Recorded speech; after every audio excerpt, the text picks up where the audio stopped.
अगर आप लोग मध्य प्रदेश के किसी भी गवर्नमेंट एग्जाम की तैयारी कर रहे हैं, इसमें आप देखिए एमपीपीएससी हो गया, व्यापम के तमाम एग्जाम होते रहते हैं आपके राज्य में। शिक्षक भर्तियों की बात कर रहा हूँ।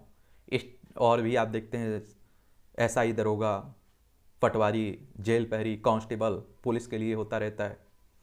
तो इन सब में आप देखते होंगे कि आपके एमपी स्पेशल मध्य प्रदेश सामान्य ज्ञान से क्वेश्चंस पूछे जाते हैं। तो उसी के बारे में हम लोग भी बात कर रहे हैं। और पिछली क्लास में आपने देखा होगा कि हम लोगों ने भोपाल संभाग में जितने भी जिले हैं उनके बारे में एक सामान्य जानकारी देखी थी। आज हमें ग्वालियर संभाग के बारे में जानने हैं और ग्वालियर संभाग में जितने भी जिले हैं उनके बारे में एक सामान्य जानकारी देख लेते हैं। कौन कौन से पॉइंट आपके एग्जाम के लिए महत्वपूर्ण हो सकते हैं उन पर बात कर लेते हैं। सबसे पहले आप लोग याद रखिए, ग्वालियर में, ग्वालियर संभाग में ग्वालियर मुख्यालय है उसका। ग्वालियर जिला उसमें शामिल है, शिवपुरी भी शामिल है, शिवपुरी, गुना भी शामिल है, अशोकनगर भी शामिल है और एक दतिया शामिल है। 5 जिले आपके पड़ते हैं किसमें? ग्वालियर संभाग में। तो सबसे पहले हम लोग ग्वालियर के बारे में बात करते हैं। और ग्वालियर की अगर आप लोग देखेंगे, इसकी जनसंख्या की बात करें तो 20 लाख, कितना? 20,32,036 यहाँ की जनसंख्या है। अगर क्षेत्रफल देखें तो 4,560 वर्ग किलोमीटर में आपका ग्वालियर जिला फैला हुआ है। यहाँ की साक्षरता की बात करें तो 76.7% यहाँ की साक्षरता है। लिंगानुपात है 864 यहाँ का लिंगानुपात है। 1000 पुरुषों पर 864 महिलाएं हैं। और राजा सूरज सेन ने पवित्र संत ग्वालियर या गालव के ऋषि के सम्मान में 8वीं शताब्दी में इसकी स्थापना की थी ग्वालियर की। किसने? राजा सूरज सेन ने। ठीक है। और यहाँ पर्यटक स्थलों की अगर हम लोग बात करें तो आप देखेंगे छत्री बाग, ग्वालियर का किला, मान मंदिर आप लोग देखते हैं, बाड़ा देखते हैं, गुजरी महल आप लोग देखते हैं, तानसेन का मकबरा, गौस मोहम्मद का मकबरा, रूप सिंह स्टेडियम, लक्ष्मी बाई की समाधि, मोती महल मंडला में भी है, ग्वालियर में भी मोती महल देखने को मिलेगा, जय विलास पैलेस, गोपांचल की दिगंबर जैन की मूर्ति, तेली का मंदिर, द्रविड़ शैली में बना हुआ है तेली का मंदिर, ये भी आप लोगों को मालूम होना चाहिए। सूर्य मंदिर उड़ीसा, सूर्य मंदिर यहाँ भी है, ग्वालियर में भी है। और आप देखते हैं कि उड़ीसा में भी सूर्य मंदिर आप लोग देखने को मिलता है, उसी की नकल पर आप देखते हैं यहाँ भी बनाया गया है। और उद्योग धंधों की बात करें तो आप देखिए दिया सलाई के डिब्बे बनाने का कारखाना, चीनी मिट्टी और बिस्कुट बनाने का कारखाना भी आपको ग्वालियर में देखने को मिलेगा। मध्य प्रदेश का सबसे बड़ा व्यापारिक मेला, मध्य प्रदेश का सबसे बड़ा व्यापारिक मेला ग्वालियर में ही लगता है। कहाँ लगता है? ग्वालियर में ही लगता है। गजराजा मेडिकल कॉलेज सुने हैं? ये भी आप देखते हैं ग्वालियर में ही आपको देखने को मिलेगा। और मध्य प्रदेश का राजस्व मुख्यालय, महालेखाकार का कार्यालय, ये कहाँ? ग्वालियर में है, ये भी याद रखिएगा। सीआरपीएफ का प्रशिक्षण केंद्र ग्वालियर में है। एनसीसी का महिला प्रशिक्षण केंद्र ग्वालियर में ही आपको देखने को मिलेगा। देश का प्रथम एडवोकेट ट्रेनिंग सेंटर ग्वालियर में देखने को मिलेगा। 31 अक्टूबर 2009 में इसकी स्थापना हुई थी। पटवारी प्रशिक्षण केंद्र भी आपका ग्वालियर में है। घाटी गांव अभ्यारण्य जिसमें सोन चिड़िया का संरक्षण किया जा रहा है, ये भी आपको ग्वालियर में ही देखने को मिलेगा। संगीत सम्राट तानसेन के बारे में सुने हैं? तानसेन का मकबरा भी आप लोगों को ग्वालियर में ही देखने को मिलेगा।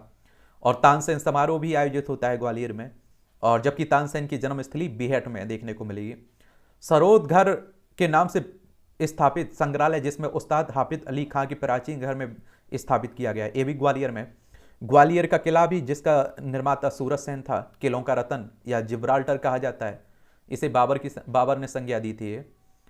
और पूर्व में ग्वालियर मध्य प्रदेश की राजधानी भी था, मध्य प्रदेश की राजधानी भी रहा एक समय।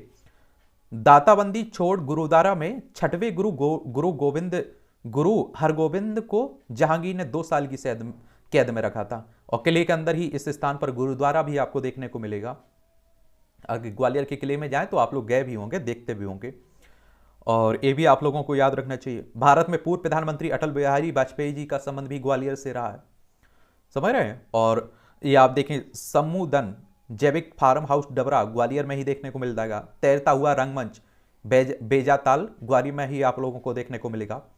उच्च न्यायालय जबलपुर की खंडपीठ भी इंदौर और ग्वालियर में है, ग्वालियर में भी है, इंदौर में भी है, याद रखिएगा।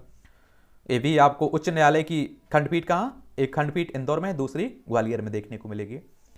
मानसिक चिकित्सा संस्थान ग्वालियर में भी देखने को मिलेगा, इंदौर में भी देखने को मिलेगा। ग्वालियर में बहुत सारे विश्वविद्यालय भी हैं, जिसमें जीवाजी विश्वविद्यालय 1964 में इसकी स्थापना हुई थी। ग्वालियर में सूचना तकनीकी विश्वविद्यालय, रानी लक्ष्मीबाई शारीरिक शिक्षा विद्यालय जिसे समकक्ष डीम्ड विश्वविद्यालय का दर्जा है मिला हुआ है। राजा मानसिंह संगीत विश्वविद्यालय 2008 में स्थापना हुई थी। विजयाराजे सिंधिया कृषि विश्वविद्यालय 2008 में स्थापना हुई थी। तो ये ग्वालियर की कहानी हो जाती है। ग्वालियर संभाग में अगला जिला पड़ता है शिवपुरी। शिवपुरी, ठीक है। और शिवपुरी की जनसंख्या की अगर हम लोग बात करें तो 17,26,050 देखने को मिलेगी। क्षेत्रफल की बात करें तो 10,278 वर्ग किलोमीटर में आपका शिवपुरी फैला हुआ है, क्षेत्रफल में बड़ा है। यहाँ की साक्षरता की बात करें तो 62.5% है। लिंग अनुपात 877 है। पीर बुधान का मेला भी लगता है आपका कहाँ? शिवपुरी में, ये आप लोग याद रखिएगा। माधव राष्ट्रीय उद्यान में जॉर्ज कैसल भवन, ये आपका शिवपुरी में ही देखने को मिलेगा, ये भी आप लोग याद रखिएगा। करेरा अभ्यारण्य जहां सोन चिड़ैया का संरक्षण किया जा रहा है, इस उद्यान से राष्ट्रीय राजमार्ग 3 भी गुजरता है, ये शिवपुरी जिले में पड़ता है। मणिहारी नदी पर सांख सागर और माधव सागर बांध भी बने हुए हैं। 2010 में शिवपुरी को मध्य प्रदेश का पहला पर्यटन शहर भी घोषित किया गया था। और शिवपुरी में नरवर का किला देखने को मिलेगा। तख्तिया टोपी साहब की समाधि भी आपको शिवपुरी में देखने को मिलेगी। सिंधिया परिवार की छतरियां आप लोगों को यहां देखने को मिलेगी। टाइगर सफारी भी आप लोगों को देखने को मिलेगी। शिवपुरी से राष्ट्रीय राजमार्ग 3 भी गुजरता है आपका। पूर्व में इसका नाम सीपरी था। और कत्था बनाने का कारखाना भी आपको शिवपुरी में देखने को मिलेगा। शिवपुरी का भगवान शिव की नगरी भी कहा जाता है। शिवपुरी को भगवान शिव की नगरी भी कहा जाता है। और राज्य का पहला परमाणु विद्युत गृह भीमपुर भी प्रस्तावित है यहाँ। और मध्य प्रदेश में न्यूनतम तापमान शिवपुरी में पाया जाता है, ठीक है। फिर आप देखते हैं कि गुना आ जाता है। ग्वालियर संभाग में अगला जिला गुना है। गुना की संख्या की बात करें, जनसंख्या की, तो आप देखें 12,41,519 है। और आप देखेंगे इसका क्षेत्रफल 6,485 वर्ग किलोमीटर में फैला हुआ है। साक्षरता आप देखेंगे कि 63.2% है। लिंग अनुपात 912 है। तेजाजी का मेला भी लगता है गुना में। तेजाजी का मेला कहाँ लगता है? गुना में। विजयपुर में आप देखते हैं कि गैल कंपनी भी है। नेशनल फर्टिलाइजर्स विजयपुर गुना, जिसे अमेरिका और इटली के सहयोग से स्थापित किया गया, ये गुना में ही देखने को मिलता है। भू उपग्रह दूरसंचार अन्वेषण केंद्र भी आप देखते हैं कि कहाँ? गुना में देखने को मिलता है। और हजारी विजयपुर जगदीशपुर पाइपलाइन यहीं से गुजरती है गुना से। और प्राचीन काल में आप देखेंगे गुना अवंती राज्य का हिस्सा और 18वीं शताब्दी में राधोगढ़ रियासत का हिस्सा भी था। 1948 में गठित मध्य प्रांत के 16 जिलों में से एक गुना भी था। कुमराज गुना की महत्वपूर्ण गल्ला मंडी देखने को मिलेगा। राधोगढ़ में दिग्विजय सिंह पूर्व मुख्यमंत्री है ना, उनका गांव भी देखने को मिलेगा। और बजरंगगढ़ में प्राचीन किला हिंदू और जैन धर्म से संबंधित प्रसिद्ध स्थल है, ये भी आप देखिए गुना में ही देखने को मिलता है। अब गुना के बाद अगला जिला है ग्वालियर संभाग में अशोकनगर। कौन सा? अशोकनगर। अशोकनगर की जनसंख्या की बात करें तो आप देखेंगे 8,45,071 देखने को मिलेगा। इसका क्षेत्रफल 4,676 वर्ग किलोमीटर में फैला हुआ है। साक्षरता 66.4% है। लिंग अनुपात 904 है। इसकी स्थापना 15 अगस्त 2003 में गुना से अलग करके अशोकनगर बनाया गया था। कब? 15 अगस्त 2003 को गुना से अलग करके अशोकनगर बनाया गया था। चंदेरी का प्रसिद्ध किला है जो, ये भी आप देखते हैं कि कहाँ देखने को मिलता है? अशोकनगर में ही देखने को मिलता है। चंदेरी साड़ियों के लिए प्रसिद्ध है, ये भी आप लोग जानते हैं। चंदेरी में बीजू बाबरा संगीतकार की समाधि भी आप लोगों को देखने को मिलती है। मुंगावली से में खुली जेल भी आप लोगों को अशोकनगर में ही देखने को मिलता है। आनंदपुर आश्रम सिख समुदाय यहीं पर स्थापित है।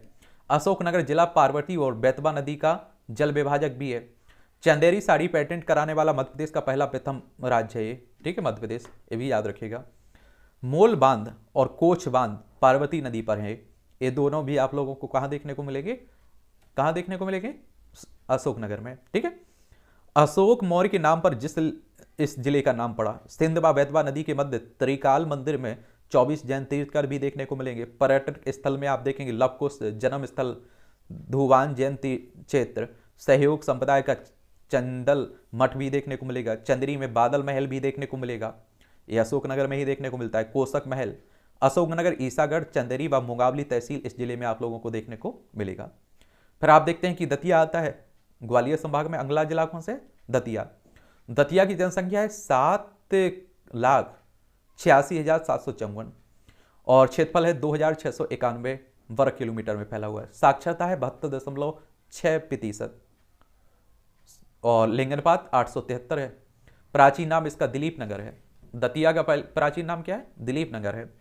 बीर सिंह बुंदेला द्वारा 17वीं शताब्दी में 7 मंजिला सतखंडा महल का निर्माण कराया गया था। इसे पुराना महल, हवा महल, खेतरी महल भी कहा जाता है।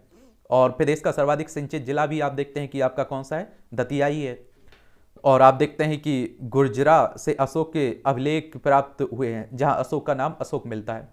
दतिया में पीताम्बरा पीठ, शक्तिपीठ भी आप लोगों को देखने को मिलेगा। रतनगढ़ माता का प्रसिद्ध मंदिर जो ये भी आप देखते हैं कि दतिया में ही देखने को मिलेगा। जैनों की का तीर्थ स्थल सोनागिरी भी आपको दतिया में ही देखने को मिलेगा। और एक कुंदरू सिंह संगीत कॉलेज भी आप लोग देखें दतिया में है। अनेक मंदिरों के कारण दतिया को लघु वृंदावन भी की संज्ञा दी गई है। अगर आपसे पूछे कि लघु वृंदावन किसे कहते हैं, वृंदावन, तो ये आप देखिए दतिया को ही करते हैं। बगलामुखी देवी, धूमावती देवी मंदिर भी देखने को मिलेंगे। दतिया भांडेर मार्ग पर वनस्पति उद्यान है।